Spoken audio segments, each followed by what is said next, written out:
Hey guys, today I'm recording this and it's Wednesday, but tomorrow when you watch this, it'll be Thursday. I hope that you guys got to play outside some today. It was super pretty, just like it was yesterday. So it's been pretty Tuesday and Wednesday. Hopefully it's gonna be pretty tomorrow. Today I actually got to spend some time at school and in our classroom. I just want you to know that it's really sad and it's really quiet without you. So I'm ready for y'all to get back and us to get back into our routine of learning together. All right, but today we're going to read chapter number 13 called Red Sails and Blue Wings. Sailing homeward, the doctor's ship had to pass the coast of Barbary. This coast is the seashore of the great desert. It is a wild and lonely place, all sand and stones, and it was here that the Barbary pirates lived. These pirates, a bad lot of men, all used to wait for sailors to be shipwrecked on their shores, and often if they saw a boat passing, they would come out in their fast-sailing ships and chase it. And when they caught a boat like this at sea, they would steal everything on it, and after they had taken the people off, they would sink the ship and sail back to Barbary, singing songs and feeling proud of the mischief they had done. Then they used to make the people they had caught write home to their friends for money. And if the friends sent no money, the pirates often threw the people into the sea.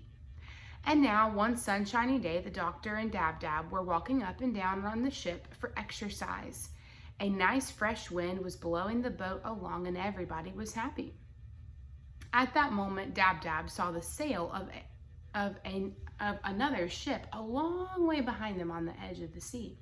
It was a red sail. "I don't like the look of that sail," said Dab-Dab. "I have a feeling it is not a friendly ship. I'm afraid there is more trouble coming to us." And Jip, who was lying close by taking a nap in the sun, began to growl and talk in his sleep. "I smell roast beef cooking," he said. "Underdone," which means not done, roast beef with brown gravy over it. "Good gracious," cried the doctor. "What's the matter with that dog? Is he smelling in his sleep as well as talking?" "I suppose he is," said Dab-Dab. "All dogs can smell in their sleep." "But what is he smelling?" asked the doctor. "There is no roast beef cooking on our ship."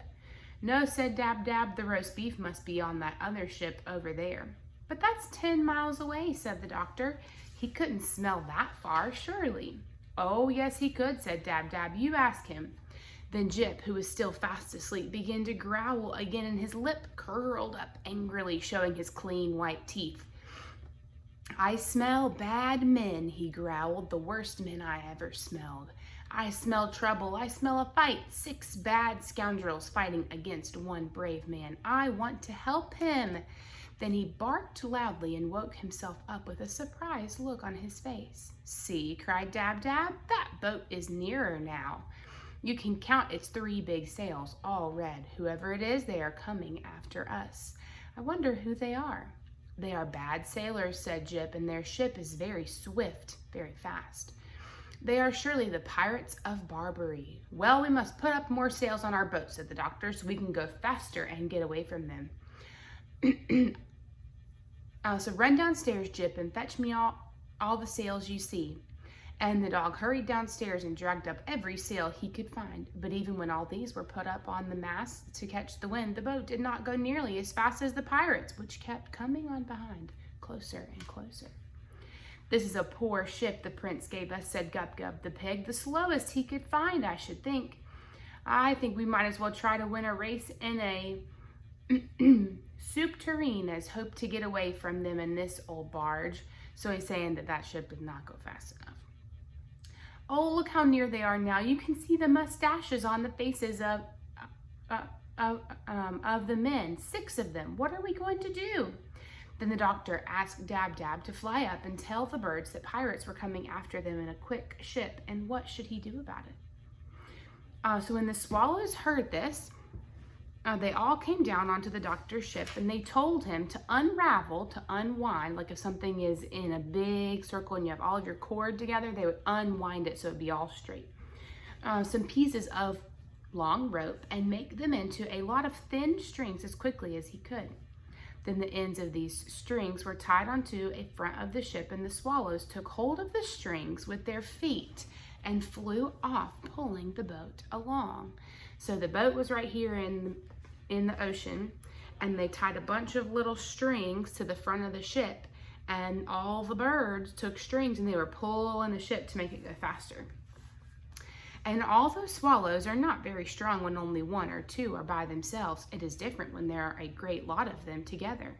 And they are tied to the doctor's ship where 1,000 strings and 2,000 swallows were pulling on each string, all terribly quick flyers. And in a moment the doctor found himself traveling so fast he had to hold his hat on with both hands, for he felt as if though the ship itself were flying through waves that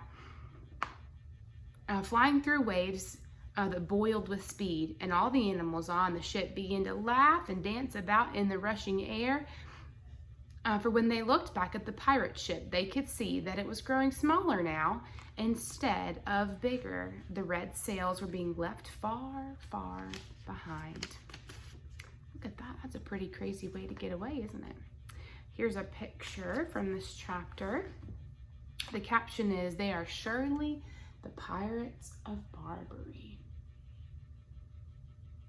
There they are. You can see way over here, there's a little tiny ship. And there's Dab and Dr. Dolittle on their boat. All right, guys. So make sure you check back tomorrow for chapter 14.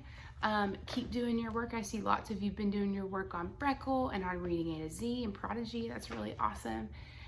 If you have any questions, I would love to hear from you. I know Elsie and Sophia have sent some pictures of some of their work, which is really awesome. So if you have pictures of your work that you want to see that you've worked really hard on, I'd love to see them. But I miss you guys. Really quickly, I think my family's in here getting ready for dinner, so maybe we can go see who's in here before we go today.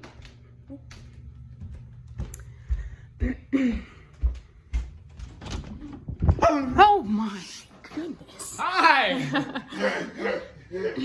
Here's Mom and Sonia cooking dinner. Hi guys. Making corn.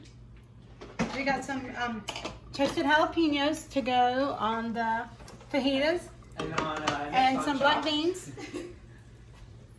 There we go. All right, guys. Make sure, I already told him to have a good day. Make sure you check back tomorrow. She said she misses you. Make sure you check back tomorrow for chapter 14.